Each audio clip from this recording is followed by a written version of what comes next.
This show is sponsored by Realtor Cynthia Baer, Putting Down Roots. Visit your in-town real estate specialist in Atlanta at cynthiabaer.com. And Wonder Shop, a co-working community and after-hours who knows what in Candler Park. Check us out at wondershopatl.com. You are now tuned in to the Good Gracious Show. Welcome. Howdy, Good Gracious family. Boyd here, and this is another one of our special Paint Love podcasts. In honor of the Paint Love Artist Challenge, which is coming up on June 23rd from 7 to 10 over at Max Media on the west side, around DeFore's Ferry area. It's going to be an amazing evening of live artist painting going on. You've got a half dozen amazing artists. Have Hannah and the Cosmos, have Josh Lafayette, have the Double Wolf, Johnny Warren, Karen Anderson, Tiny Doors Atlanta, Brandon Sadler, also Rising Red Lotus, and Gina Curlew. All of them are going to be painting simultaneously, but they're going to need your help because the fundraising part comes where you can unlock paintbrushes, a certain color paint, maybe a back rub, or maybe a Mai Tai, whatever it takes to get them through the evening to get their painting complete, you're going to help them with. And meanwhile, there's going to be some great barbecue. There's going to be drinks from Reformation Brewery. There's going to be music. And it's just going to be a once-in-a-lifetime event that all supports Paint Love's annual programs, which really are pretty spectacular, that they connect artists with kids that are going through trauma or poverty and give them a chance to express themselves through art. So their art programs run through a ton of nonprofits around town, and as well as a lot of schools that don't have some of the resources that others might have. So the really Paint Love is all about love and about art. So come on out and do that June 23rd. It's a Saturday night. It's a great time. It'll be a great date event. And Hannah and the Cosmos, also known as Hannah Pearman, is one of those artists. So I sat down with her and talked about her upbringing in New Zealand and her fascination with astronomy and how her art has changed over the years. And now she's got this really messy, fluid, kind of hands-on 3D kind of aspect to what she creates. It's really cool, and it's going to be a wonderful time at the show. So enjoy Hannah and the Cosmos. I'm Hannah and the Cosmos, and I'm a painter. And you're not originally from Georgia, I sense. What gave me away? Your hair. I'm not. I'm from the much, much deeper south in New Zealand, actually. The South Island of New Zealand. How did you end up here in our south? Oh gosh, love and wanderlust and magical planets colliding, and I decided to stay. Nice. Yeah. How long have you been here? I've been here for, oh gosh, it's weird to say it out loud, 12 years. Yeah. That flew right on by. Yeah, it does. Well, it's not bad. What is it about the South, though, that you think made you want to stay, other than maybe love and wanderlust? Mm-hmm. Atlanta itself checks a lot of boxes for me. Culturally, I adore the diversity. The people are fantastic. I can afford to live here at the moment. Maybe not for much longer, but none of us know what the future holds. Making it happen right now. And yeah, there's just something kind of magical and friendly about Atlanta, and I think it's a special place. And being an artist here, I think, is really special because we're sort of up and coming in a lot of ways. I think the arts community is really starting to flourish just very recently, so it's exciting to be part of that. Yeah. And so how did you come into the art world? How did that happen? Well, I've always been an artist. I have my Bachelor of Arts. I got that in New Zealand while I was still there. So I've painted and done any sort of type of creative endeavor since I was very, very young. Photography, I taught myself to crochet. I've been very much into using my hands and making things. That's kind of always just been how I've related to the world and expressed myself and figured things out to about myself and the world. Does that still continue? Do you find yourself still needing to push little creative rabbit holes, kind of? Absolutely. I am always learning new painting styles and techniques, and it's more focused on painting lately, but I'm always toying around with photography too. I photograph all of my work. So yeah, absolutely. I love to learn new things. And what is it about painting that got you started in that? I mean, I know it's kind of one of the foundational and one of the standard arts, so to speak. Well, I actually majored in drawing, so I spent a lot of my college time with a graphite pencil in my hand, which I still love. But I sort of turned to abstraction probably within the last sort of 4 years. Prior to that, I painted more in a realist sort of style, and I never really found a voice with it. I used oil paints, and I just didn't really find myself in it the way I wanted to. How did you know you hadn't found yourself? I mean, did it just not click, or do you only know click. But did it not click because you moved to something else? You know what I mean? No, I know what you mean. I persevered for a long time, and I was just never truly happy with anything that I created, and I knew that. In hindsight, really, I understood that, because once I did create something I was happy with, I was like, oh, that's what that feels like. That's cool. So, and that happened when I started sort of fluid abstraction, the style that I work in now. And I still love to draw and do all of those other things. And sometimes when I need a break from abstraction, I will paint a bowl of fruit or something that is in the real world. But when I started with fluid abstraction, I really felt like I had found more of a home in my creativity. What is it exactly about? And well, describe what you mean by fluid extraction. A lot of people wouldn't understand. Yeah. Let's do that, since it's an audio and not a visual medium. that would be smart. I mean, the other good thing to note is that I'm covered in paint, so that's step one of fluid abstraction. So my work is really vibrant and colorful. I paint flat, horizontal, and I use watered down acrylic paints, and I mix in different additives like alcohol, pouring medium, which is a resin type substance, to essentially create different viscosities of paint. And then I pour the paint and I move it around and I blow and I sort of work with it. Do you move it around with a brush? Or no, I don't. I use gravity. It's all in the hands of gravity. So you just pick up the and you turn it and angle it. It's a messy and extremely rewarding process. Do you think it's because it's physical in such an odd way that you have to work in different dimensions? I think that's why, and also because it's my materials dry really quickly. So it's every time I go to paint, it's a very intense, focused period of creation. I know some artists spend hours and hours and hours on one piece, and that's super cool. I do not. I maybe work on a piece for a few hours and then it dries, and if I'm not happy with it at the end, I start again. Do you start again on the piece and try to add more layers? I will usually start completely over again. There are a few special pieces that I've been able to work back into, but it's really challenging with fluid acrylics because I want sort of one flat, cohesive sheet of abstraction. So when I start to work back in, it can start to feel a little disjointed, so I don't do that so often.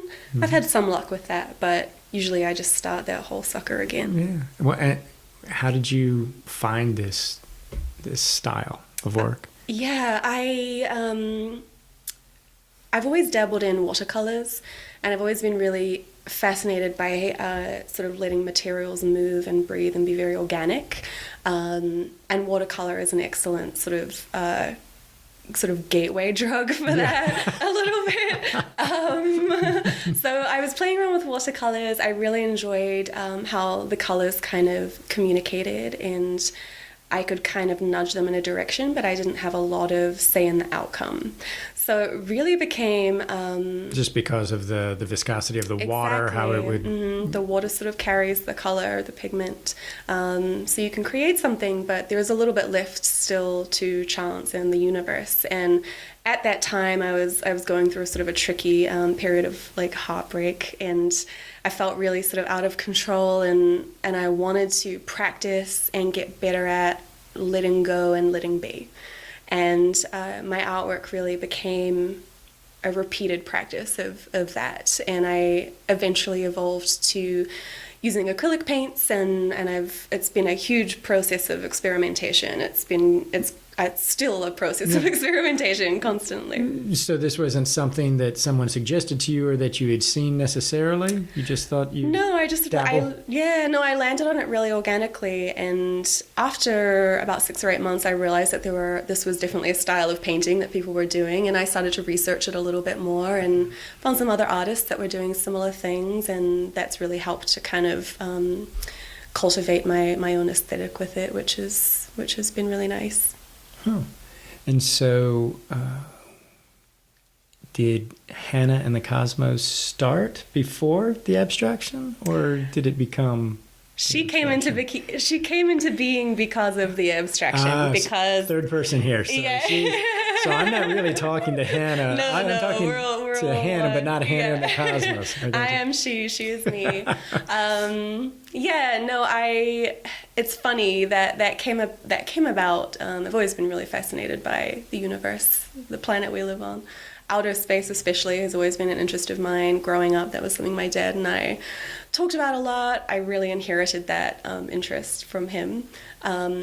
We would spend a lot of time looking at the stars and talking about the moon and all of that cool stuff. Was he just a hobbyist in that way, or was that a profession? Oh, yeah.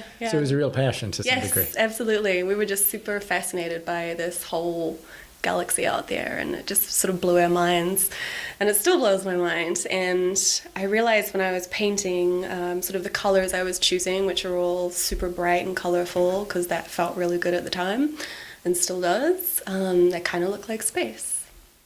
Right now they look like the ocean because I'm really into the ocean, so well, maybe but they could still be space. A name change. You can just go with something else. Exactly, yeah. Which I guess the ocean's kind of our outer space here on Earth. So. Well, do you feel that that fascination with the sky, with upward, did that come from growing up where you grew up, do you think, in New Zealand? I think absolutely. I don't know, were you out more rural where you had better light? It was, everything in New Zealand is a little bit rural in comparison to something like Atlanta, but the city I grew up in had about 150,000 people, but I was born at the very bottom of New Zealand, at the South Island, sort of right next to Antarctica.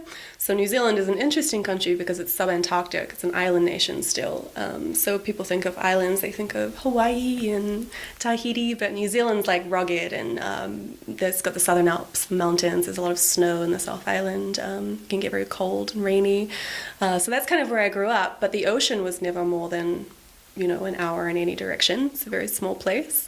And yeah, we could see stars for days. Nights is the case, maybe. Yeah. Harder to see during the day. Yeah. Well, I lived in Colorado for a short time, and that's where I learned. Mm-hmm. I learned that the light pollution is pretty intense here in the major cities. Yeah. And I think that you don't really realize the true joy of stargazing until you're able to really do it properly. And I realize that I miss that. Well, and you can do it here, but you have to go into the mountains usually, or getting away from the major populations is difficult. Yeah, and I didn't realize how sort of spoiled I was growing up in a place like New Zealand, which is just naturally very, very beautiful and inspiring, and is still a huge source of inspiration in my work. Do you get back much? Unfortunately, it's a really expensive trip. But I'm hoping to go back soon. My mum and dad are moving back there shortly, so that will give me a good reason to go and visit. Yeah. Well, how did you become involved with Paint Love and their artist challenge? Yeah, Julie reached out to me. I've loved their whole cause for such a long time. Julie reached out to me and asked if I would be interested in taking this project on, and I did like a little dance in my office at my computer, and then immediately responded yes, because I absolutely believe in art as therapy, and so honored to be alongside such incredible artists too, and honestly a little bit nervous and having some imposter syndrome, really? I'll be honest. You think they're going to find out you're fake? They're going to find out. Well, yes. I was talking with Josh Lafayette, and he sat there and said the same. Oh yeah, okay, cool. Like, no, I don't somebody's going to figure out, I've talked to many people who are very artistic, and that's still in the back of your brain, no matter how long you do what you do. I think that's a good thing. it probably puts a little bit of nervous Yeah. energy into things. Yeah, and because I think the moment you think you're really great at what you're doing, then you're kind of Yeah. not a very nice person. Like, then you're an asshole and no one wants That's to be true. around you. Good so. point. Yeah. I'm cool with the little imposter syndrome. Right. That's healthy. Yeah. So have you ever done any live painting like this before? I have. It's really fun. I really enjoy it. Are you going to make just a huge mess? Yes, Yeah. I absolutely am. People should stand back. Usually I have to warn people to just kind of like, if you don't want to be multicolored at the end, Yeah, maybe just give take you some a step room. back. Yeah, I have no control over what happens. Well, it's good. You've right there. You give them the primer that, hey, I'm not in control of this. Yeah. You get to decide. Yeah, but it's really fun to watch. It's really incredible. It's sort of almost like if you're looking under a microscope, things are kind of moving around, and it's life. Like it's just organic and it's magic. What inspires you in your mind to create something? Do you just start with colors, or do you just let fate determine what's going to happen? I usually, oh yeah, that's tricky. It kind of goes both ways. I usually start with a set of colors I'm interested in trying. Sometimes I get really stuck on a color palette. I actually had someone in my studio recently, a friend that was visiting, and he was like, let's try to find a painting that doesn't have blue in it. And I realized said, that's the "Good color luck." that I always use. And I've tried paintings without blue, and I always look at them and I'm like, no, it's a bad painting. You think it just doesn't, because it doesn't make you happy? There's It doesn't connect? something about blue, like I have to have it in there somewhere. It's my default setting. So usually blue of some kind. Thankfully there are trillions of blues to choose from. And yeah, I guess it depends if I'm sort of working, if I'm more inspired sort of by the ocean or by the sky or whatever I've sort of been doing in my life. I usually start with sort of colors that are reminiscent of that or help me feel like I'm going to capture that environment or the feeling of being there, and then I hope for the best. Yeah. Let the process take its place. And it's not totally without sort of some interaction on my part. I do sort of move the paint around a lot, and until it's like the moment it's drying, I'm working it and kind of doing my best to, make something that I'm happy with. What's the biggest challenge you think with being an artist today? Being broke. The starving artist Yes, syndrome? Yeah. Yeah. And I'm lucky. I have a job that I love. I work for a nonprofit during the day, and that gives me a lot of flexibility. And I work in the arts as well to pay my bills. So I'm lucky that I have that to lean on. But at the end of the day, paint is expensive, and I use a lot of it. Yeah. And I waste a lot of it. And yeah, I think that's the biggest challenge. Yeah. And that's the thing that I find most interesting, because I think everybody appreciates the arts, but how do we find a way to, as a society or a community, how do we support them? How can we do that in a better way? Yeah. And that's a tough thing. It is, and I'm excited to see things like sort of some of the different mural painting events and initiatives from, the government, county-run type things like that. I think that's really exciting to see. That's paying artists a little bit and getting them some sort of exposure beyond their studio space, which is really cool. Yeah. Did anybody inspire you as an artist when you were younger, or anybody teach you anything, or that you modeled yourself after? Gosh, that's a really excellent question. My mom and dad are both sort of very crafty. They did this. Now that comes a couple different ways. Yeah, Right? yeah, exactly. Yeah. My dad was always really into music. I grew up listening to the Rolling Stones and blues. He loved that stuff. So music became a big part of my life really early on. My mom and dad also did this thing that at the time I didn't think much of, but now that I look back at it, I'm like, man, that's some down-home stuff right there. They did wheat weaving. Are you familiar with that? So they would get like these big bales of like wheat with like the little Wheat straw with the little, with the end, with the germ on it pointy and everything. end. Yeah. And they would be like out in the, garage or whatever, and they would weave it into like these cool sculptures and shapes that like you would hang on the wall, and then sometimes mom would put like dried flowers in there, and they did it all the time. And like at the time, I didn't think much of it. Mom taught me to sew, So I definitely grew up in an environment where, like, crafting and creating was just something that we always did. But I was definitely the only one that kind of pulled away and, like, really took it to the next level. Yeah. Well, if people want to see some of your work or learn more about, what you're doing, how's the best way for them to do that? Yeah, take a spin over to my Instagram, which is at Hannah and the Cosmos, or my website, which is hannahandthecosmos.com. Nobody already had that? You mean you got that website, no problem? I know. It's meant to be. That means it's meant to be. It is. It was kismet. Exactly. Well, thanks for coming and talking today. I appreciate it. Thank you for having me. I appreciate it too.